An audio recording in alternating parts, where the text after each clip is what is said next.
తన పెళ్లిపై మరోసారి స్పందించిన పవన్ మాజీ భార్య రేణు దేశాయ్ తనకు ఎంగేజ్మెంట్ అయిపోయిందని, త్వరలోనే పెళ్లి కూడా చేసుకుంటారని మరోసారి క్లారిటీ ఇచ్చింది. అయితే తనది దొంగ పెళ్లి మాత్రం కాదంటోంది. అందరికీ చెప్పి చేసుకుంటానంటోంది.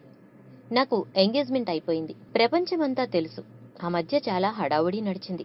ఎక్కువ వివరాలు ఇవ్వను కానీ అందరికీ చెప్పే పెళ్లి చేసుకుంటాను.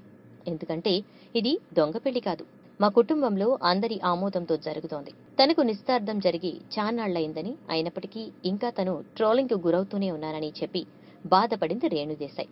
పైగా ఎంగేజ్మెంట్ జరిగి ఇన్నాళ్లైనా ఇంకా పెళ్లి ఎందుకు చేసుకోలేదు అనే అంశంపై కూడా హడావిడి ఎక్కువైందని చెప్పుకొచ్చింది. నాకు ఎంగేజ్మెంట్ అయిపోయింది, అయినప్పటికీ ఇంకా ట్రోలింగ్ నడుస్తోంది. ఎంగేజ్మెంట్ అయి చాన్నాళ్లయింది, ఇంకా ఎందుకు పెళ్లి చేసుకోలేదు అంటూ డిస్కషన్. నా పెళ్లి గురించి నాకు తప్ప అందరికీ హడావిడి ఎక్కువైపోయింది.